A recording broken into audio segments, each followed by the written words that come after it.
கர்த்தருடைய பரிசுத்த நாமத்திற்கு மகிமை உண்டாவதாக.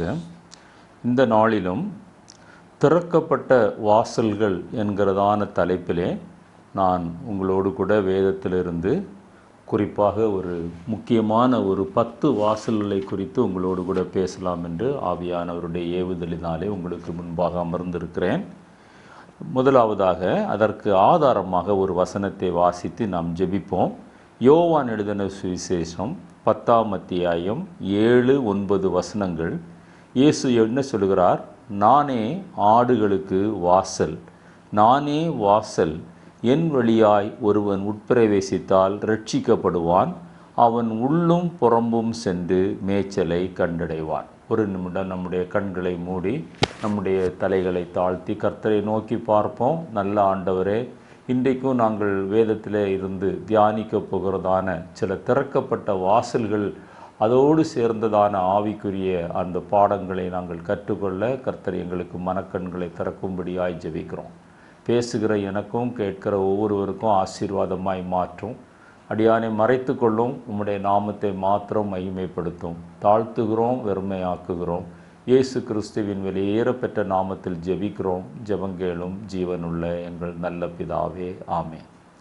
நாம் வாசித்த வசனத்திலே ஆண்டவராய் இயேசு கிறிஸ்து நானே ஆடுகளுக்கு வாசல். வேதத்திலே பல இடங்களிலே ஜனத்தை ஆடுகளுக்கு ஒப்பனையாகவும் மேய்ப்பனை அந்த தேவனுக்கு ஒப்பனையாகவும் சொல்லி நாம் பல வசனங்களை பார்க்க முடியும். இங்கே ஆண்டவர் சொல்கிறார், நானே ஆடுகளுக்கு வாசல், நானே வாசல்.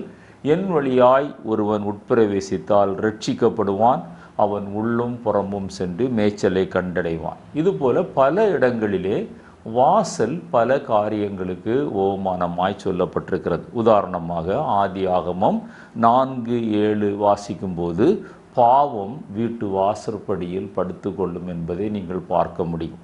சங்கீதம் 141:3 வாசிக்கும்போது உதடுகளின் வாசலுக்கு காவல் வைக்க வேண்டும் என்று எழுதப்பட்டிருக்கும். நீதிமொழிகள் 26:14 வாசிக்கும்போது சோம்பேறி அவன் கதவின் உள்ள கீல் போல, அந்த வாசலில் உள்ள கீல் போல அவன் படுக்கையிலே ஆடிக்கொண்டிருக்கிறான் என்று எழுதப்பட்டிருக்கும். இப்படி நிறைய வசனங்கள் இருந்தாலும் இன்றைக்கு வேதத்திலிருந்து திறக்கப்பட்ட ஒரு 10 சம்பவங்கள், வாசல்கள் திறந்த ஒரு 10 சம்பவங்களும் அதிலிருந்து நாம் கற்றுக்கொள்ள வேண்டிய ஆவிக்குரிய பாடங்களையும் நாம் தியானிக்க போகிறோம். முதலாவதாக அந்த சுவிசேஷ வாசல். அப்போஸ்தலர் நடபடிகள் 5ஆம் அத்தியாயம் 19வது வசனத்தை நாம் வாசிக்கும்போது, கர்த்தருடைய தூதன் ராத்திரியிலே சிறைச்சாலையின் கதவுகளை திறந்து அவர்களை வெளியே கொண்டு வந்து, நீங்கள் போய் தேவாலயத்திலே நின்று இந்த ஜீவ வார்த்தைகள் எல்லாவற்றையும் ஜனங்களுக்கு சொல்லுங்கள் என்றார். இதற்கு சுவிசேஷ வாசல் அல்லது சுவிசேஷ கதவு என்கிற பெயரை நான் சொல்லுகிறேன். ஏனென்றால் அடையாளங்களும் அற்புதங்களும் அதிசயங்களும் அப்போஸ்தலர்களுடைய கைகளினாலே, குறிப்பாக பேதுருவாலே நடந்து கொண்டிருக்கிறது. அவர்கள் அப்போஸ்தலர்களும் ஜனங்களும் ஒருமனப்பட்டவர்களாய் சாலமோன் மண்டபத்திலே அவர்கள் தரித்திருக்கிறார்கள். அப்பொழுது அவர்கள் செய்த அற்புதங்களையும் அடையாளங்களையும் அதிசயங்களையும் பார்த்து ஜனங்கள் அவர்களை பின்பற்றுவதை பார்த்து, இயேசுவை சொந்த இரட்சகராக ஏற்றுக்கொள்வதை பார்த்து, அன்றைக்கிருந்த பிரதான ஆசாரியர்களும் வேதபாரர்களும் அந்த அப்போஸ்தலர்களையும் அவரோடு கூட இருந்தவர்களையும் பிடித்து பொதுவான சிறைச்சாலையிலே அவர்களை அடைத்து வைக்கிறார்கள். அப்பொழுதுதான் இரவிலே அங்கே கர்த்தருடைய தூதனானவன் போய் அந்த சிறைச்சாலையின் கதவை திறந்து அவர்களை வெளியே விட்டு, நீங்கள் வெளியே வாருங்கள் என்று சொல்லி அவர்கள் சொன்னதான முக்கியமான ஒரு காரியம் என்னவென்றால், நீங்கள் போய் தேவாலயத்திலே இந்த ஜீவ வார்த்தைகள் எல்லாவற்றையும் ஜனங்களுக்கு சொல்லுங்கள் என்றான். அதே போல ஆண்டவர் இன்றைக்கு நம்மிடத்தில் எதிர்பார்க்கிறார். தேவனுடைய அந்த ஜீவ வார்த்தைகளை நமக்கு சுவிசேஷ கதவு திறந்திருக்கும் மட்டும் இன்றைக்கு பல இடங்களிலே அடைக்கப்படுகிறது. பல எதிர்ப்புகளை நாம் பார்க்கிறோம், பலவிதமான உபத்திரவங்களை நாம் பார்க்கிறோம். ஆனாலும் முழுவதும் அடைக்கப்படவில்லை. நம்முடைய தேசத்திலே இன்னும் கதவுகள் திறந்திருக்கிறது. இந்த திறக்கப்பட்ட நிலைமையிலே நீங்களும் நானும் ஆண்டவருடைய ஜீவ வார்த்தைகளை மற்றவர்களுக்கு அறிவிக்க வேண்டும். சமயம் வாய்த்தாலும் வாய்க்காவிட்டாலும் திருவசனத்தை ஜாக்கிரதையாய் பிரசங்கம் பண்ணு என்று நாம் வேதத்திலே வாசிக்கிறோம். இந்த சமயம் என்கிற இடத்திலே ஆங்கில வேதாகமத்திலே நீங்கள் பார்க்கும்போது அந்த சர்க்கம்ஸ்டான்சஸ், சூழ்நிலைகள் சரியாக இருந்தாலும், சாதகமாக இருந்தாலும், சாதகமாக இல்லாவிட்டாலும் கூட நீங்களும் நானும் அறிவிக்க வேண்டும் என்பதுதான் அதனுடைய உண்மையான கருத்து. என்னை கேட்டுக்கொண்டிருக்கிற அருமையான தேவனுடைய பிள்ளையே, நம்முடைய வாழ்க்கையில் இந்த சுவிசேஷ கதவு இன்றைக்கு திறந்திருக்கிறது. இந்த கதவு அடைபடும் முன்னே உங்களுக்கும் எனக்கும் ஒரு உத்தரவாதம் உண்டு. நீங்களும் நானும் கர்த்தருடைய வார்த்தையை கேள்விப்படாதவர்களுக்கு மத்தியில் குறிப்பாக அறிவிக்க வேண்டும். ரெண்டாவதாக, தானாய் திறந்த சிறைச்சாலையின் இரும்பு கதவு. பாருங்க, தானாய் திறந்த சிறைச்சாலையின் இரும்பு கதவு என்று வாசிக்கிறோம். இந்த கதவை அல்லது இந்த வாசலை விடுதலையின் வாசல் என்று நாம் எடுத்துக்கொள்ளலாம். பேதுரு சிறைச்சாலையிலே அடைக்கப்பட்டிருக்கிறார். 4 அடுக்கு காவல் வைக்கப்பட்டிருக்கிறது. ஒவ்வொரு அடுக்கிலும் 4 சேவகர்கள் இருக்கிறார்கள். ஆனால் ஒரு தூதன் உள்ளே சென்று அங்கே சிறைச்சாலை கதவை திறந்து பேதுருவை விடுவித்தார் என்று அப்போஸ்தலர் நடபடிகள் 12:10 வாசிக்கிறோம். அவர்கள் 1ஆம் காவலையும் 2ஆம் காவலையும் கடந்து நகரத்திற்கு போகிற இருப்பு கதவண்டையிலே வந்தபோது, பாருங்க, கதவு இரும்பு கதவு, ரொம்ப பெரிய கதவு, சாலிட் கதவு, சிறைச்சாலைக்கும் நகரத்திற்கும் நடுவிலே வைக்கப்பட்டிருக்கிற கதவு. அந்த கதவிலே அவர்கள் வந்தபோது அந்த கதவு அவர்களுக்கு தானாய் திற உண்டது. அந்த இடத்தை நீங்கள் நன்றாக வாசித்து பாருங்கள். ஆவியானவர் எழுதி வைத்திருக்கிறார். தானாய் திற உண்டது. அதன் வழியாய் அவர்கள் புறப்பட்டு போய் ஒரு வீதி நெடுக நடந்து போனார்கள். உடனே தூதன் அவனை விட்டு போய்விட்டான் என்று வேதத்திலே வாசிக்கிறோம். நமக்கு தெரிந்த ஒரு சம்பவம் தான். பேதுருவை, யோவானை கொலை செய்த போது, அங்கே யாக்கோபை கொலை செய்த போது, அங்கே ஏரோது கொலை செய்த போது அங்கே அது யூதர்களுக்கு பெரிதும் சந்தோஷமாக இருந்தது என்று பார்க்கிறோம். அடுத்த நாள் பேதுருவை கொலை செய்ய வேண்டும் என்பதற்காக அடைத்து வைத்திருக்கிறார்கள். ஆனால் தேவனுடைய திட்டத்தை பேதுரு நிறைவேற்ற வேண்டியது இருக்கிறது. எனவே தான் தூதனை அனுப்பி ஆண்டவர் அந்த பேதுருவை வெளியே கொண்டு வரும்போது ஒரு இரும்பு கதவு தானாய் திறக்கிறது. இன்றைக்கும் ஆண்டவர் உங்களுடைய வாழ்க்கையிலே பல கதவுகள் அடைக்கப்பட்ட சூழ்நிலையிலே நீங்கள் வாழ்ந்து கொண்டிருப்பீர்களேயானால், கர்த்தரை நீங்கள் உத்தமமாய் பின்பற்றுகிற ஒரு மனிதனாக இருப்பீர்களேயானால், ஆண்டவர் ஒரு நாளிலே உங்களுக்காக அந்த கதவை தானாய் திறக்க அவர் வல்லமை உள்ளவராயிருக்கிறார். அவர் சித்தம் கொண்டிருக்கிறார். அது இரும்பு கதவு போல உங்களுடைய பார்வையிலே அது ஒரு பெரிய தடையாக தோன்றலாம். ஆனாலும் ஆண்டவர் அதை உங்களுக்காக திறப்பதற்கு அவர் ஆயத்தமாயிருக்கிறார் என்பதை நீங்களும் நானும் விளங்கி கொள்ள வேண்டும். சைனாவில் யூ என்கிறதான ஒரு மிஷினரி அல்லது ஒரு ஊழியக்காரரை பிடித்து அவர்கள் சிறைச்சாலையிலே அடைத்து வைத்தார்கள். ஆனால் ஆண்டவர் சொன்னார், அவருடைய காலை அவர்கள் அடித்து உடைத்து ஊனமாக்கி விட்ட நிலைமை, அவரை சிறைச்சாலையிலே அடைத்து வைத்திருக்கிறார்கள். பலமான காவல் அங்கே போடப்பட்டிருந்தது. ஆனால் ஆண்டவர் ஒரு நாள் அவரோடு கூட பேசினார், நான் உன்னை விடுதலையாக்கப் போகிறேன் என்று. அப்பொழுது அவர் நம்பவில்லை. ஏனென்றால் அவர் இருந்த அந்த கட்டுப்பாடு அவ்வளவாயிருந்தது. அவருடைய கால் ஊனமாயிருந்தது. ஆனால் அந்த சூழ்நிலையிலே ஒரு நாள் பேதுருவுக்காக தானாய் திறந்தது போல சிறைச்சாலை கதவுகளெல்லாம் திறந்து அந்த ஊழியக்காரனை ஆண்டவர் வெளியிலே கொண்டு வந்தார் என்பது இந்த நூற்றாண்டிலே நடந்ததான ஒரு சம்பவம். எனவே என்னை கேட்டுக்கொண்டிருக்கிற அருமையான தேவனுடைய பிள்ளை, கர்த்தர் நமக்காக யுத்தம் செய்வார். கர்த்தர் நமக்காக வழக்காடுவார். கர்த்தர் நமக்காக அவர் முன்னே கடந்து போய் அவர் அடைப்பட்ட வாசல்களை திறந்து நமக்கு வரவேண்டிய ஆசீர்வாதத்தை கொண்டு வருவார். மூன்றாவதாக, அப்போஸ்தலர் 16:26 பவுலும் சீலாவும் சிறைச்சாலையிலே அடைக்கப்பட்டிருக்கிறார்கள்.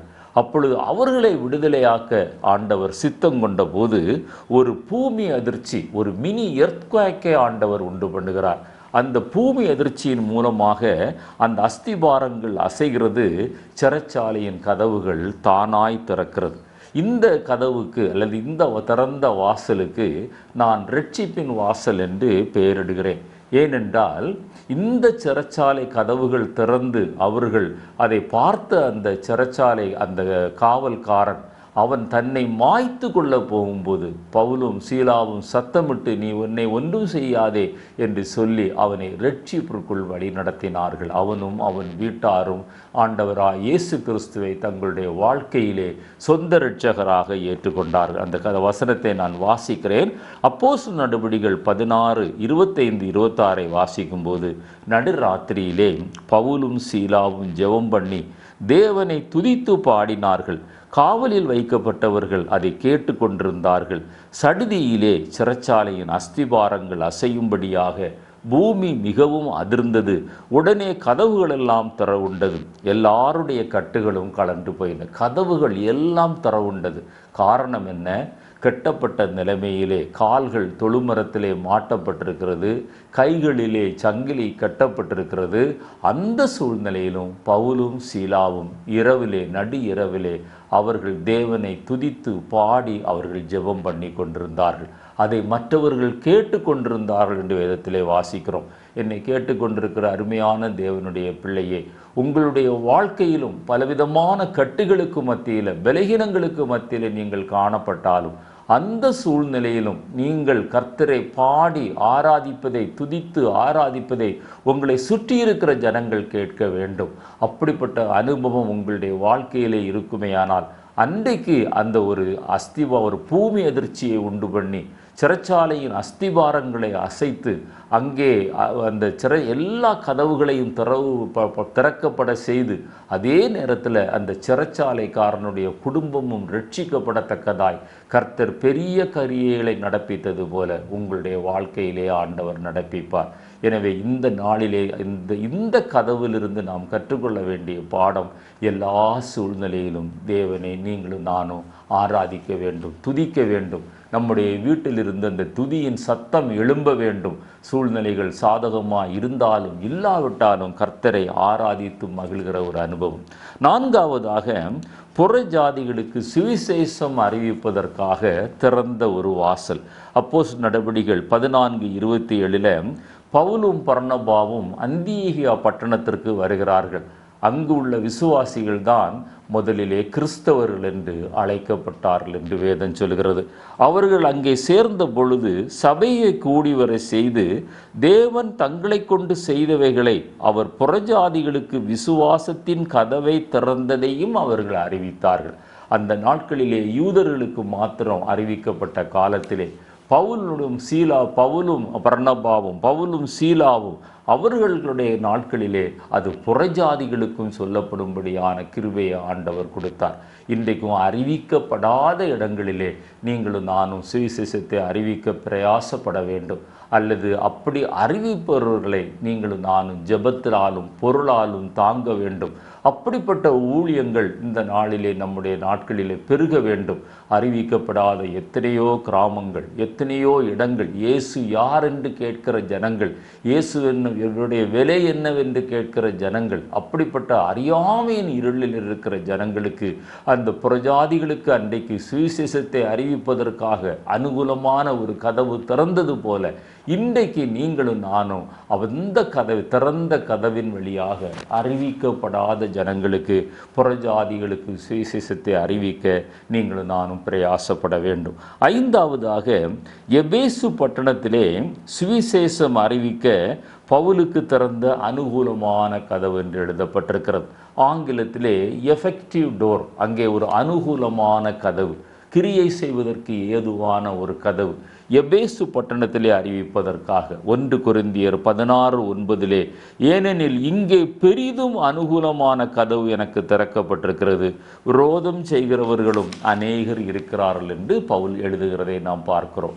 எனவே அனுகூலமான கதவு, அனுகூலமான சூழ்நிலைகள் நம்முடைய வாழ்க்கையில் வரும்போது, நல்ல தருணங்களை ஆண்டவர் தரும்போது, உதாரணமாக ஒரு பேருந்திலே பயணம் செய்கிறோம் அல்லது ஒரு ரயிலிலே பயணம் செய்கிறோம், பக்கத்திலே ஒருவர் அமர்ந்திருக்கிறார், அவர் இயேசுவை அறியாதவர் என்பது நமக்கு தெரியும். அந்த சூழ்நிலையிலே மெதுவாக அவரிடத்திலே பேச்சு கொடுத்து கர்த்தரை பற்றி, ஆண்டவராய் இயேசு கிறிஸ்துவை பற்றி, ரட்சிப்பை பற்றி நாம் சொல்லுவோமேயானால் அது ஒரு அனுகூலமான கதவாக நமக்கு மாறுகிறது. சமயம் வாய்த்தாலும் வாய்க்காவிட்டாலும் சுவிசேஷத்தை அறிவிப்பதற்கு தருணங்கள் ஆண்டவர் தரும்போது குறிப்பாக நாம் அதை பயன்படுத்துவதிலே கண்ணும் கருத்துமாக இருக்க வேண்டும். ஆறாவதாக 2 கொரிந்தியர் 2ஆம் அத்தியாயம் 12வது வசனத்திலே துரோவா பட்டணத்திலே பவுல் வருகிறார். துரோவா பட்டணத்திலே வரும்போது அங்கே அவருக்கு ஒரு கதவு திறந்திருக்கிறது என்று 2 கொரிந்தியர் 2:12 சொல்கிறார். மேலும் கிறிஸ்துவின் சுவிசேஷத்தை பிரசங்கிக்கும்படி துரோவா பட்டணத்தில் வந்தபோது கர்த்தராலே எனக்கு கதவு திறக்கப்பட்டிருக்கையில், கர்த்தராலே சில நேரங்களில் கர்த்தர் அனுகூலமான கதவுகளை திறப்பார், நல்ல தருணங்களை நம்முடைய வாழ்க்கையிலே தருவார். அதை நீங்கள் நானும் நழுவ விடவே கூடாது. ஆண்டவர் ஒரு மனிதனை நீங்கள் சந்திப்பதற்கு வாய்ப்பு தரும்போது, ஒரு மனுஷியை சந்திப்பதற்கு வாய்ப்பு தரும்போது, நாம் நம்முடைய இருதயத்தின் ஆழத்தில் இருந்து நமக்கு வரவேண்டிய வாஞ்சை என்னவென்றால், ஒரு சில வார்த்தைகளையாவது கர்த்தராய இயேசு கிறிஸ்துவை குறித்து நாம் அவர்களிடத்திலே சொல்ல வேண்டும் என்கிற அந்த ஒரு வாஞ்சை வர வேண்டும். வெளிப்படுத்தின சுவிசேஷம் அந்த சர்தை சபைக்கு எழுதும்போது 3ஆம் அத்தியாயம் 8வது வசனத்தில், உன் கிரியைகளை அறிந்திருக்கிறேன், உனக்கு கொஞ்சம் பலம் இருந்தும் நீ என் நாமத்தை மறுதலியாமல் என் வசனத்தை கை கொண்டபடியினாலே இதோ திறந்த வாசலை உனக்கு முன்பாக வைத்திருக்கிறேன். நம்முடைய கிரியைகளை பொறுத்து தான் ஆண்டவர் அனுகூலமான கதவுகளை திறப்பார். நம்ம கொஞ்சத்தில் உண்மை உள்ளவனை அநேகத்திற்கு ஆண்டவர் அதிகாரியாய் மாற்றுவார். உண்மை உள்ள மனிதன் பரிபூர்ண ஆசீர்வாதத்தை பெறுவான். நீங்கள் கொஞ்சம் பிரயாசப்பட்டு பாருங்கள். ஒரு மனிதனிடத்தில், ஒரு சகோதரனிடத்தில், ஒரு சகோதரியிடத்தில் கொஞ்சம் நீங்கள் சுவிசேஷம் சொல்ல நீங்கள் பிரயாசப்பட்டீங்கன்னா அது போன்ற வாய்ப்புகள் தொடர்ந்து உங்களுடைய வாழ்க்கையிலே வந்து கொண்டிருக்கும். இதை நாங்கள் அனுபவித்து உங்களுக்கு சொல்லுகிறோம். இது நடக்கக்கூடாத ஒரு காரியம் அல்ல. நம்முடைய வாழ்க்கையிலே தேவையானது ஒன்று என்னவென்றால், நீங்களும் நானும் அந்த வாஞ்சை உள்ளவர்களாய் காணப்பட வேண்டும். கொலோசியருக்கு எழுந்த நிருபம் 4ஆம் அத்தியாயம் 3-4 வசனத்தை வாசிக்கும்போது, கிறிஸ்துவனுடைய இரகசியத்தின் நிமித்தம் கட்டப்பட்டிருக்கிற நான், சிறைச்சாலையில் இருந்து செல்கிறார், நான் அந்த இரகசியத்தை குறித்து பேச வேண்டிய பிரகாரமாய் பேசி அதை வெளிப்படுத்துவதற்கு திருவசனம் செல்லும்படியான வாசலை தேவன் திறந்தருளும்படி எங்களுக்காக வேண்டிக் கொள்ளுங்கள். சிறைச்சாலையிலிருந்து பவுல் சொல்லுகிறார். அவரிடத்தில் தேவனுடைய ரகசியம் இருக்கிறது. நம் ஒவ்வொருவரிடத்திலும் தேவனுடைய ரகசியம் இருக்கிறது. இந்த ரகசியத்தை நாம் சொல்ல வேண்டும் என்று அவர் சொல்கிறார். நான் அந்த ரகசியத்தை குறித்து பேச வேண்டிய பிரகாரமாய் பேசவும் அதை வெளிப்படுத்தவும் எனக்கு ஒரு திறந்த வாசல் உண்டாவதற்கு நீங்கள் ஜெபம் பண்ணுங்கள் என்று சொல்லுகிறார். அடுத்ததாக நம்ம செய்ய வேண்டிய காரியம் என்னவென்றால், அடைப்பட்ட வாசல்கள் திறப்பதற்காக நாம் ஜெபிக்க வேண்டும். எத்தனையோ சபைகள் இன்றைக்கு செயல்பட முடியாத நிலைமையிலே மூடப்பட்டிருக்கிறது. எத்தனையோ சபை கட்டடங்கள் கட்டப்பட்டும் அதை பயன்படுத்த முடியாத நிலைமையிலே எதிர்ப்புகள் காணப்படுகிறது. எத்தனையோ இடங்களில் விடுதலையோடு கூட சுவிசேஷத்தை அறிவிக்க முடியாத ஒரு சூழ்நிலை காணப்படுகிறது. என்னை கேட்டுக்கொண்டிருக்கிற அருமையான தேவனுடைய பிள்ளையே, அதற்காக நீங்களும் நானும் ஜெபிக்கிறோமா? நம்முடைய ஜெப வாழ்வில் அப்படிப்பட்ட மூடப்பட்டிருக்கிற செயல்பட முடியாத சபைகளுக்காக, ஊழியர்களுக்காக நீங்களும் நானும் ஜெபிக்க வேண்டும். எத்தனையோ இடங்களில் பலவிதமான உபத்திரவங்களுக்குள்ளாய் அவர்கள் தள்ளப்படுகிறார்கள், பலவிதமான நிந்தைக்குள்ளாய் தள்ளப்படுகிறார்கள். அப்படிப்பட்டவர்கள் சோர்ந்து போகாமல் தொடர்ந்து அந்த ஊழியத்தை அவர்கள் செய்வதற்கு, கர்த்தர் அவர்களை பலப்படுத்துவதற்கு, அவர்களுக்கு முன்பாக ஒரு திறந்த வாசலை கட்டளையிடுவதற்கு நீங்களும் நானும் ஜெபிக்க வேண்டும். ஏழாவதாக ஏசாயா 45ஆம் அத்தியாயம் 4வது வசனம், இஸ்ரவேல் ஜனங்கள் பாபிலோன் தேசத்தில் அடிமைகளாக இருக்கிறார்கள். எருசலேம் தேவாலயத்தின் ஆலயம் எல்லாம் பழுதுபட்டிருக்கிறது. அப்பொழுது நம்முடைய தேவனாகிய கர்த்தர் ஒரு புறஜாதி ராஜாவின் மூலமாக ஒரு எழுப்புதலை உண்டு பண்ண விரும்புகிறார். அந்த புறஜாதி ராஜா பிறப்பதற்கு முன்பாகவே, அது கோரேசு ராஜா என்று உங்களுக்கு தெரியும். அந்த கோரேசு ராஜா பிறப்பதற்கு முன்பாகவே ஏசாயா 45:4 ஆண்டவர் சொல்கிறார் பாருங்க, வெண்கல கதவுகளை உடைத்து இருப்பு தாழ்பாள்களை முறித்து அந்தகாரத்தில் இருக்கிற பொக்கிஷங்களையும் ஒளிப்பிடத்தில் இருக்கிற புதையல்களையும் உனக்கு கொடுப்பேன்.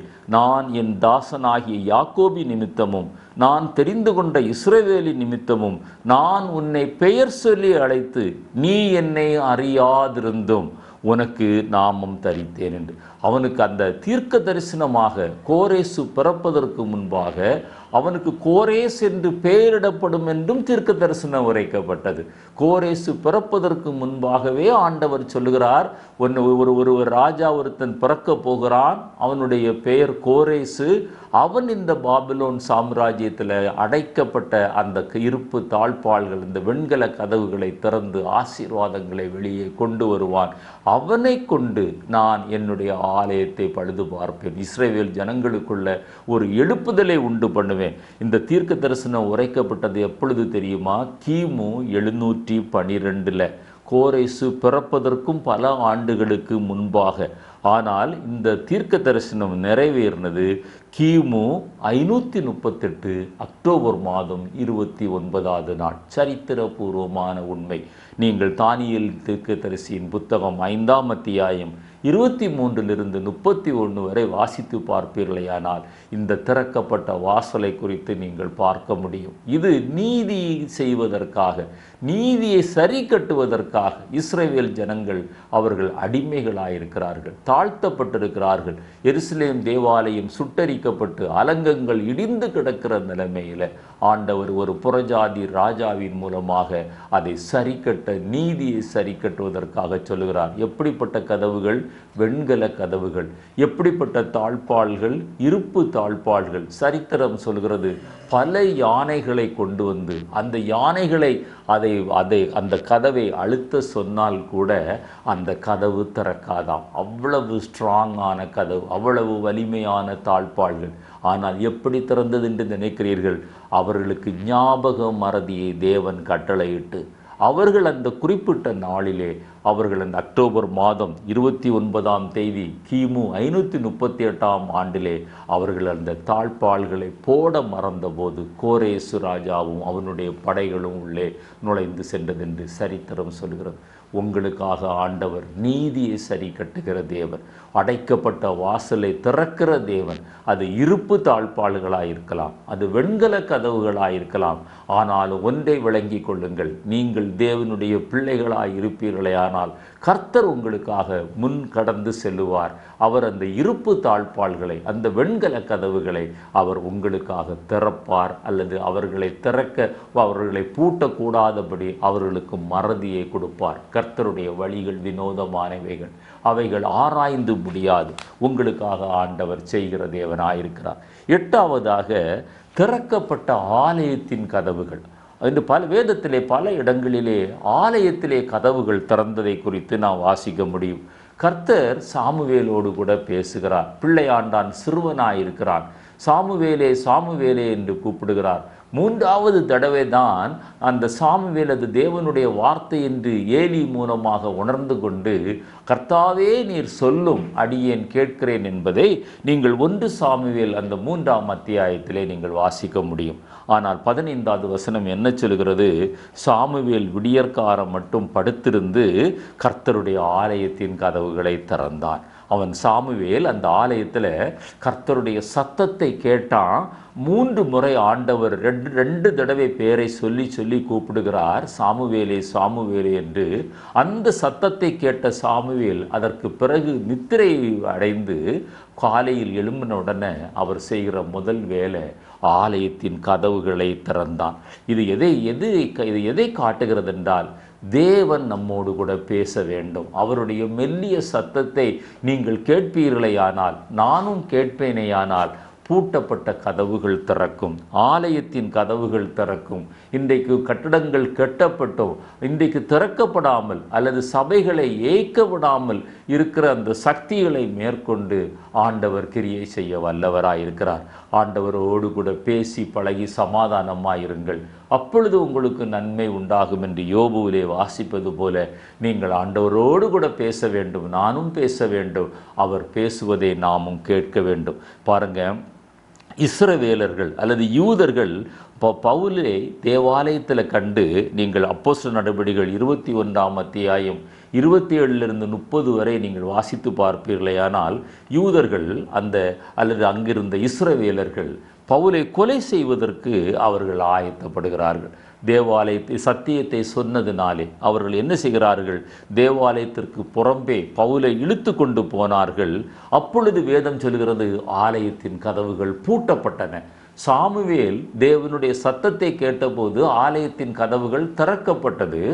ஆனால் ஒரு ஊழியக்காரனை வெளியே இழுத்து கொண்டு வரும்போது ஆலயத்தின் கதவுகள் பூட்டப்பட்டன. இது தேவனுக்கு விரோதமான செயல். இன்றைக்கு தேவனுக்கு விரோதமான செயல்களை அநேகர் செய்கிறார்கள். ஆனாலும் சோர்ந்து போக வேண்டாம், கலங்க வேண்டாம். நீங்களும் நானும் பவுலும் சீலாவும் ராவிலே ஆண்டவரை துதித்து பாடி மகிழ்ந்தது போல, ஜெபித்தது போல, அல்லது சாமுவேல் அந்த தேவனுடைய சத்தத்தை கேட்டது போல அந்த அனுபவத்தில் நிலைத்திருப்போமேயானால் பூட்டப்பட்ட கதவுகள் நமக்காக ஒரு நாள் நிச்சயமாக திறக்கும். 1 நாளாகமம் 9ஆம் அத்தியாயம் 24 27 வரை வாசிப்பீர்களேயானால், அன்றைக்கு இருந்த சாலமோன் கட்டின தேவாலயத்திலே கதவுகளை திறப்பதற்கும் மூடுவதற்கும் வாசல் காப்பவர்கள் என்று அநேகர் நியமிக்கப்பட்டிருந்தார்கள். தாவீது ராஜா செய்ததான ஒரு ஏற்பாடு. அந்த ஆலயத்தின் கதவுகளை அதிகாலமே எழுந்த உடனே அவர்கள் திறக்க வேண்டும். குறித்த நேரத்தில் அந்த கதவுகளை மூட வேண்டும். இதெல்லாம் வாசல் காப்பவர்கள் என்று அந்த 1 நாளாகமம் 9ஆம் அத்தியாயம் 24 27 வரை நீங்கள் வாசிக்கும் போது விளங்கி கொள்ள முடியும். அதே போல நீங்களும் நானும் வாசல் காப்பவர்களாக இருக்க வேண்டும். ஆலயத்தின் கதவுகள் திறக்கப்பட வேண்டிய நேரத்தில் திறக்கணும். ஆலயத்தின் கதவுகள் மூடப்பட வேண்டிய நேரத்தில் மூடப்படணும். 2 நாளாகமம் 29:3 எசேக்கியா ராஜா ஆலயத்தின் கதவுகளை பழுது பார்த்து அது சரி செய்தான் என்று எழுதப்பட்டிருக்கிறது. எசேக்கியா தன் ராஜ்ய பாரத்தின் 1ஆம் வருஷம் 1ஆம் மாதத்தில் கர்த்தருடைய ஆலயத்தின் கதவுகளை திறந்து அவைகளை பழுது பார்த்தார். என்ன நான் சொல்ல விரும்புகிறேன் என்றால், ஆலயத்தின் கதவுகளை காக்க வேண்டும், ஆலயத்தின் கதவுகள் திறக்கப்பட வேண்டும், ஆலயத்தின் கதவுகள் மூடப்பட வேண்டும், ஆலயத்தின் கதவுகள் அவைகள் பழுது பார்க்க வேண்டும். எந்த ஆலயத்தின் கதவுகள் என்றால், 1 கொரிந்தியர் 6:19 நீங்கள் வாசிக்கும் போது, உங்கள் சரீரமானது நீங்கள் தேவனால் பெற்றும் உங்களில் தங்கியிருக்கிற பரிசுத்த ஆவியினுடைய ஆலயமாய் இருக்கிறதென்றும் நீங்கள் உங்களுடையவர்கள் அல்ல என்றும் அறியீர்களா? அல்லேலூயா. என்னை கேட்டுக்கொண்டிருக்கிற அருமையான தேவனுடைய பிள்ளையே, நம்முடைய சரீரம் ஒரு ஆலயம். இது பரிசுத்த ஆவி தங்கி இருக்கிற ஒரு ஆலயம். இந்த ஆலயத்தின் கதவுகள் வாசல் காக்கப்பட வேண்டும். திறக்கப்பட வேண்டிய நேரத்தில் திறக்கணும், மூடப்பட வேண்டிய நேரத்தில் மூடணும், பழுதடைந்தால் பழுது நீக்கப்படணும். இந்த அனுபவம் நம்முடைய வாழ்க்கையிலே காணப்பட வேண்டும். 2 நாளாகமும் 4:22 அந்த எப்படிப்பட்ட கதவுகள் அந்த ஆலயத்திற்கு இருந்ததா? மகா பரிசுத்த ஸ்தலத்தின் உட்கதவுகளும் ஆலயமாகிய வீட்டின் கதவுகளும் ஆலயத்தின் வாசல் கதவுகளும் பொன்னாயிருந்தது என்று வேதத்திலே வாசிக்கிறோம். பொன் தகட்டினாலே அது மூடப்பட்டிருந்தது. இது எதை காட்டுகிறது? அது பரிசுத்தமாயிருந்தது. அங்கே தெய்வீகம் இருந்தது. எனவே நம்முடைய சரீரமாகி இந்த ஆலயத்தில் இந்த கதவுகள் மூடப்படுவதும், கதவுகள் திறக்கப்படுவதும், கதவுகள் காக்கப்படுவதும், கதவுகள் பழுது நீக்கப்படுவதும் அதற்கு அடிப்படையான ஒரு காரியம் என்னவென்றால், பரிசுத்தமான ஒரு ஜீவியம் செய்ய வேண்டும். இதைத்தான் ஆலயத்தின் கதவுகள் நமக்கு சுட்டி காட்டுகிறது. 9வதாக திறக்கப்பட்ட இயேசுவின் கல்லறையின் கதவு. அங்கே கதவு என்று ஒன்று வைக்கப்படவில்லை, கல்லை கதவாக வைத்தார்கள். ஒரு பெரிய கல்லை புரட்டி அதன் வாசலை மூடினார்கள் என்று மத்தேயு 27ஆம் அத்தியாயம், மத்தேயு 28ஆம் அத்தியாயம், லூக்கா 23, யோவான் 19 போன்ற அத்தியாயங்களிலே நீங்கள் அதை பார்க்க முடியும். அவரை அடக்கம் பண்ணின பிறகு அந்த குகை போன்றிருந்த அந்த கல்லறையின் வாசலை ஒரு பெரிய கல்லை புரட்டி கொண்டு வந்து அதை கதவாக வைத்து அவர்கள் அங்கே வைத்தார்கள். நடந்தது என்ன? தூதன் சில வேதத்தில் 2 தூதர்கள் என்று ஒரு இடத்திலும், ஒரு தூதன் என்று மற்ற இடங்களிலும் எழுதப்பட்டிருக்கிறது. எப்படியா இருப்பினும் தூதன் வந்து அந்த கல்லை புரட்டி அங்கே தள்ளினான். அதை உள்ளே சென்று பார்த்தபோது அங்கே இயேசு இல்லை, அவர் உயிர்த்தெழுந்தார் என்கிற அங்கே செய்தியை நாம் கேட்க முடிகிறது. இது எதை காட்டுகிறது? நீங்களும் நானும் உயிர்த்தெழுகிற ஒரு அனுபவத்திற்குள்ளாய் கடந்து போக வேண்டும். இந்த இயேசுவினுடைய கல்லறையின் கல் புரட்டப்பட்டது ஒரு சாதாரண அனுபவம் அல்ல. நம்முடைய வாழ்க்கையில் அந்த கல் புரட்டப்பட்டு நம்முடைய பழைய மனுஷன் செத்து புதிய மனுஷனாக நீங்களும் நானும் உயிர்த்தெழ வேண்டும் என்பதை கலாத்தியர் 2:20 ஆவியானவர் நமக்கு எழுதி வைத்திருக்கிறார். கிறிஸ்துவுடனே கூட சிலுவையில் அறையப்பட்டேன், ஆயினும் பிழைத்திருக்கிறேன். இனி நான் அல்ல, கிறிஸ்துவே எனக்குள் பிழைத்திருக்கிறார். நான் இப்பொழுது மாம்சத்தில் பிழைத்திருக்கிறதோ, இது ரொம்ப முக்கியம். அன்பு கூர்ந்து எனக்காக தம்மை தாமே ஒப்பு கொடுத்த தேவனுடைய குமாரனை பற்றும் விசுவாசத்தினாலே பிழைத்திருக்கிறேன். ஸோ இயேசுவினுடைய கல்லறையிலிருந்து கல் புரட்டப்பட்டு அவர் உயிர்த்தெழுந்தது உண்மையானால், நீங்களும் நானும் அவரோடு கூட சிலுவையில் அறையப்பட்டு, அவரோடு கூட அடக்கம் பண்ணப்பட்டு, அவரோடு கூட உயிர்த்தெழுந்து ஒரு புதிய சிருஷ்டியாய் மாறுவதும் அது வேதத்தின்படி அது உண்மையாயிருக்கிறது. அந்த அனுபவம் நம்முடைய வாழ்க்கையிலே இருக்கிறதா என்று பார்க்க வேண்டும். இல்லை என்றால் அந்த கல் இன்னும் நம்முடைய வாழ்க்கையில் புரட்டப்படவில்லை, அந்த கல் இன்னும் நம்முடைய வாழ்க்கையில் திறக்கப்படவில்லை என்பதை நாம் விளங்கி கொள்ள வேண்டும். கடைசியாக 10வதாக திறக்கப்பட்ட பரலோகத்தின் வாசல், பரலோக கதவு, பரலோகத்தின் வாசல், வானத்தின் கதவுகளை திறந்து இஸ்ரவேல் ஜனங்களுக்கு ஆண்டவர் வனாந்திரத்தில் மன்னாவை கொடுத்தார் என்று சங்கீதம் 78ஆம் சங்கீதம் 23 25 வசனங்களை நான் வாசிக்கிறேன். அவர் உலகத்தில் உள்ள மேகங்களுக்கு கட்டளையிட்டு உயரத்தில் உள்ள மேகங்களுக்கு கட்டளையிட்டு வானத்தின் கதவுகளை திறந்து மன்னாவை அவர்களுக்கு ஆகாரமாய் வர்ஷிக்க பண்ணி வானத்தின் தானியத்தை அவர்களுக்கு கொடுத்தார். தூதர்களின் அப்பத்தை மனுஷன் சாப்பிட்டான், அவர்களுக்கு ஆகாரத்தை பூரணமாய் அனுப்பினார். பாருங்க, வசனம் எவ்வளவு அருமையாய் சொல்கிறது.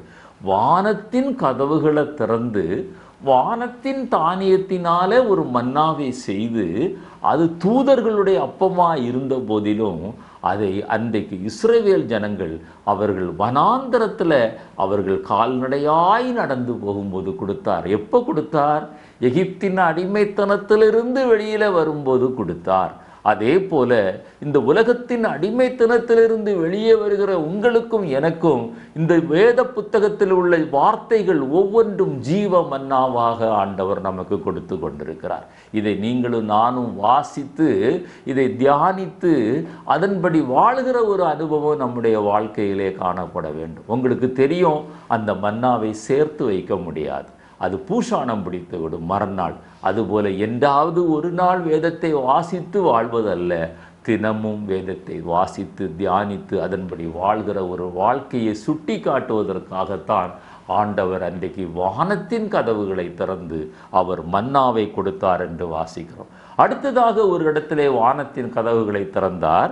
அந்த வசனத்தை நான் வாசிக்கிறேன். மல்கியா 3:10 என் ஆலயத்தில் ஆகாரம் உண்டாயிருக்கும்படி தசமபாகங்களை எல்லாம் பண்டகசாலையில் கொண்டு வாருங்கள், அப்பொழுது நான் வானத்தின் பலகைகளை திறந்து இடங்கொள்ளாமல் போகுமட்டும் உங்கள் மேல் ஆசீர்வாதத்தை வருஷிக்க மாட்டேனோ என்று என்னை சோதித்து பாருங்கள் என்று சேனைகளின் கர்த்தர் சொல்லுகிறார். என்னை கேட்டுக்கொண்டிருக்கிற அருமையான கிறிஸ்தவனே, கிறிஸ்தவ சகோதரியே, உன்னுடைய வாழ்க்கையில் நீ தசமபாகம் காணிக்கையை நீ ஆராதிக்கிற சபைக்கு நீ கொடுக்க வேண்டும் என்பது இந்த சத்தியம் நமக்கு திட்டமும் தெளிவுமாய் சொல்கிறது. அதை பங்கிட்டு கொடுப்பதற்கு ஆண்டவர் உனக்கு அதிகாரம் தரவில்லை. அது தசம பாகம், அது கர்த்தருக்குரியது, அது பரிசுத்தமானது. அதை நீங்களும் நானும் திருடக்கூடாது. ஆராதிக்கிற ஸ்தல சபைக்கு கொடுத்து பாருங்கள். ஆண்டவர் சவால் விட்டு சொல்கிறார், நான் உங்களை ஆசீர்வதிக்க மாட்டேனோ என்று என்னை சோதித்து பாருங்கள் என்று சொல்லுகிறார். அப்படிப்பட்ட அந்த சத்தியத்திற்கு கீழ்ப்படியாதவர்கள் யாராவது நீங்கள் இருப்பீர்களேயானால் இந்த நாளில் அந்த சத்தியத்திற்கு கீழ்ப்படியுங்கள். ஆண்டவர் எங்களை ஆசீர்வதித்தது போல உங்களையும் அவர் ஆசீர்வதிப்பார். ஆதியாகமம் 7:11 அங்கே ஒரு வானத்தின் கதவு திறந்த சம்பவத்தை நீங்கள் வாசிக்க முடியும். மகா ஆழத்தின் ஊற்று கண்களெல்லாம் திறந்தன, வானத்தின் மதகுகளும் திற உண்டன. ஆண்டவர் ஜலப்பிரளயத்தை உண்டாக்குகிறார். கீழே ஊற்று கண்களை திறக்கிறார், வானத்தின் மதகுகளை திறக்கிறார். அங்கே எல்லா இடத்திலும் அங்கே தண்ணீர் நிரம்பி காணப்படுகிறது. அந்த பேழை மிதக்கிறது. மற்ற ஜனங்கள் எல்லாரும் அடிந்து போகிறார்கள். நோவாவும் அவனுடைய மனைவியும் 2 குமாரர்களும் அவர்களுடைய மனைவி பிள்ளைகளும் மனைவியும் அவர்களுடைய நோவாவுடைய மருமகள்களும் மகன்களும் நோவாவும் மனைவியுமாக அவர்கள் அங்கே தப்புகிறார்கள். பாருங்க, இது எதை காட்டுகிறது? அங்கே வானத்தின் மதைகளை திறந்து, அந்த நிலத்தின் நீரூற்றுகளை திறந்து, அங்கே தண்ணீரை பெருகச் செய்து, ஒரு பேழையை மிதக்க பண்ணி அதிலே பாதுகாக்கப்படுகிறார்கள் நோவாவின் குடும்பம். இது எதற்கு ஒப்பனையானது? ஞானஸ்நானம் என்கிற சத்தியத்திற்கு ஒப்பனையானது. நீங்களும் நானும் ரட்சிக்கப்பட்டது உண்மையானால் பிதா, குமாரன், பரிசுத்த ஆவி நாமத்தில் தண்ணீரில் மூழ்கி ஞானஸ்நானம் எடுக்க வேண்டும். அங்கே அந்த அனுபவத்தை தான் அந்த பேழை நமக்கு சுட்டி காட்டுகிறது, பாதுகாப்பை நமக்கு தருகிறது. மற்ற ஜனங்கள் எல்லாரும் அடிந்து போனார்கள், மற்ற மிருக ஜீவன்கள் எல்லாரும் அடிந்து போனார்கள். ஆனால் நோவாவும் அவனுடைய குடும்பமும் பாதுகாக்கப்பட்டது, பேழையில் பாதுகாக்கப்பட்டது. அது ஞானஸ்நானம் பெற்ற விசுவாசிகளுக்கு கர்த்தர் தருகிற ஒரு பாதுகாப்பு, கர்த்தர் தருகிற ஒரு ஆசீர்வாதம். எபேசியர் 1:3 வாசிக்கிறோம், அவர் கிறிஸ்துவுக்குள் உன்னதங்களிலே சகல ஆசீர்வாதங்களினாலும் நம்மை ஆசீர்வதித்திருக்கிறார். உன்னதத்தின் கதவு நமக்காக திறக்கப்படுகிறது. அவருடைய பிள்ளைகளாக அவரோடு கூட நல்மனசாட்சியின் உடன்படிக்கையை நாம் பண்ணும்போது, அந்த ஞானஸ்நான சத்தியத்திற்குள்ள நம்ம கடந்து போகும்போது, ரட்சிக்கப்படும் போது, பரிசுத்த ஆவியானவருடைய அபிஷேகத்தை பெறும்போது, பரிசுத்த ஆவியானவரால் வழிநடத்தப்படும் போது, உன்னதத்தின் கதவுகள் திறக்கப்பட்டு உன்னதத்தில் உள்ள எல்லா ஆசீர்வாதங்களையும் ஆண்டவர் நமக்கு கட்டளையிடுகிறார். கடைசியாக ஒரு வசனத்தை வாசித்து நான் முடிக்க விரும்புகிறேன். வெளிப்படுத்தின விசேஷம் 3:20 இதோ வாசற்படியில் நின்று தட்டுகிறேன். அல்லேலூயா! வாசற்படியில் நின்று தட்டுகிறேன். ஒருவன் என் சத்தத்தை கேட்டு கதவை திறந்தால், இது நம்முடைய கதவு, இது நம்முடைய இருதயத்தின் கதவு. இவ்வளவு நேரமும் மற்ற கதவுகளை குறித்து தியானித்தோம். ஒருவேளை ரட்சிக்கப்படாதவர்களாக இருந்தால், நீங்கள் ஞானஸ்நானம் பெறாதவர்களாக இருந்தால், இயேசு கிறிஸ்துவை உங்களுடைய வாழ்க்கையில் இதுவரை அறியாத ஒரு மனுஷியாக இருந்தால், ஆண்டவர் இன்றைக்கு உங்களுடைய இருதயத்தின் அருகே நின்று உங்கள் இருதயத்தின் வாசல் கதவை அவர் தட்டி கொண்டிருக்கிறார். ஒருவன் என் சத்தத்தை கேட்டு கதவை திறந்தால் நான் பிரவேசித்து அவனோடு போஜனம் பண்ணுவேன், அவனும் என்னோடு போஜனம் பண்ணுவான். இன்றைக்கு ஆண்டவர் உன்னை அழைக்கிறார். இன்றைக்கே இரட்சணிய நாள், இன்றைக்கே அனுக்கிரக நாள். நீ காலத்தை தள்ள வேண்டாம். வெளிப்படுத்தின விசேஷம் 4:1 சொல்லுகிறது, அப்படிப்பட்டவர்களுக்கு ஆண்டவர் என்ன ஆசீர்வாதத்தை வைத்திருக்கிறார் என்று மாத்திரம் நான் சொல்லி முடிக்க விரும்புகிறேன். இவைகளுக்கு பின்பு இதோ பரலோகத்தில் திறக்கப்பட்டிருந்த ஒரு வாசலை கண்டேன். அல்லேலூயா! இருதயத்தின் வாசலை நீங்கள் திறந்து ஆண்டவராய் இயேசு கிறிஸ்துவை உங்களுடைய இருதயத்தில் நீங்கள் அனுமதித்து அவரை சொந்த இரட்சகராக ஏற்றுக்கொள்வீர்களேயானால், பரலோகத்தில் ஒரு வாசல் திறந்திருக்கிறதை நீங்கள் காண முடியும். திறந்த ஒரு வாசலை கண்டேன். முன்னே எக்கால சத்தம் போல என்னோடு பேசின கேட்டிருந்த சத்தமானது இப்பொழுது சொல்லுகிறது, இங்கே ஏறி வா, இங்கே ஏறி வா. நித்திய ஜீவனை ஆண்டவர் உங்களுக்கு வைத்திருக்கிறார். இருதயத்தின் கதவை திறந்து நீங்கள் அவரை ஏற்றுக்கொள்வீர்களே ஆனால் உங்களோடு கூட ஒரு சத்தம் கேட்கும். அந்த சத்தம் என்ன சொல்லும்? உங்களுடைய கண்கள் காணும், பரலோகத்தின் வாசல் திறந்திருக்கும், இங்கே ஏறி வா, இவைகளுக்கு பின்பு சம்பவிக்க வேண்டியவைகளை உனக்கு காண்பிப்பேன் என்று விளம்பினான் என்று வாசிக்கிறோம். என்னை கேட்டுக்கொண்டிருக்கிற அருமையான தேவனுடைய பிள்ளையே, இந்த ஸ்லாக்கியத்திற்கு நீ பங்குள்ளவளாய் இருக்கிறாயா? இல்லை என்றால் இன்றைக்கே இரட்சணிய நாள், இன்றைக்கே அனுக்கிரக நாள். இன்றைக்கு உன்னுடைய இருதயத்தின் வாசலை தட்டுகிற அந்த ஆண்டவராய் இயேசு கிறிஸ்துவின் சத்தத்தை கேட்டு உன்னுடைய கதவை திறந்து விடு. பரலோகத்தின் வாசலை ஆண்டவர் உனக்காக திறக்கிறார். மத்தேயு 25:10 வாசிக்கிறோம், ஆயத்தமாக இருந்தவர்கள் அவரோடு கூட கல்யாண வீட்டுக்குள் பிரவேசித்தார்கள். கதவு அடைக்கப்பட்டது. கதவு அடைக்கப்பட்டது. ஆண்டவர் தருகிற தருணத்தை நீ நழுவ விடுவேயானால், காலம் தாழ்த்துவாயானால், ஒரு நாள் அந்த கதவு அடைக்கப்படும். அதற்கு பிறகு நீ அந்த கதவின் வழியாய் உள்ளே பிரவேசிக்க முடியாது. அதற்கு பிறகு நீ என்ன சாக்கு போக்கு சொன்னாலும் பிரவேசிக்க முடியாது. அடைக்கப்பட்ட கதவு அதற்கு பிறகு உனக்கு திறக்கவே திறக்காது. எனவே தான் யாக்கோபு 5:9 வாசிக்கிறோம், நியாயாதிபதி வாசற்படியில் நிற்கிறார். ஹல்லேலூயா. உன்னை நியாயம் தீர்க்க போகிற நியாயாதிபதி, இந்த உலகத்தை நியாயம் தீர்க்க போகிற நியாயாதிபதி உன்னுடைய வாசற்படியிலே நிற்கிறார். முதலாவது எங்கே நின்றார்? உன்னுடைய இருதயத்தின் வாசற்படியிலே நின்றார். நீ அந்த கதவை திறந்தால் பரலோகத்தின் கதவு உனக்கு திறக்கும். பரலோகத்தின் உன்னதமான ஆசீர்வாதங்கள், நித்திய ஜீவன்கள் உனக்கு கிடைக்கும். நீ மறுப்பாயானால் உன்னுடைய அந்த கதவு அடைக்கப்படும். அவர் நியாயாதிபதி வீட்டு வாசற்படியிலே நிற்கிறார். அவர் நம்மை நியாயம் தீர்ப்பார். எனவே இந்த கதவுகள், திறக்கப்பட்ட கதவுகள் அல்லது வாசல்கள் மூலமாக நாம் 10 கதவுகளை குறித்து தியானித்தோம். நாம் கற்றுக்கொண்ட சத்தியங்களிலே நாம் நிலைத்திருப்போம். கீழ்ப்படியாத சத்தியங்களுக்கு நாம் கீழ்ப்படிவோம். கர்த்தர் தாமே இந்த எல்லா சத்தியங்களுக்கும் கீழ்ப்படிந்து அந்த பரலோக வாசல், திறந்திருக்கிற பரலோக வாசல் மூலமாக நித்திய ஜீவனுக்குள் பிரவேசிப்பதற்கு உங்களுக்கும் எனக்கும் அவர் கிருபை பாராட்டுவாராக. இந்த செய்தி உங்களுக்கு ஆசீர்வாதமாக இருந்தால் மற்றவர்களுக்கு அறிமுகப்படுத்துங்கள். உங்களுக்காக நாங்கள் ஜெபிக்கிறோம், நீங்களும் எங்களுக்காக ஜெபிக்கிறோம். ஜெபியுங்கள். கர்த்தர் நமக்கு முன்பாக ஒரு திறந்த வாசலை வைத்திருக்கிறார். ஆமென்.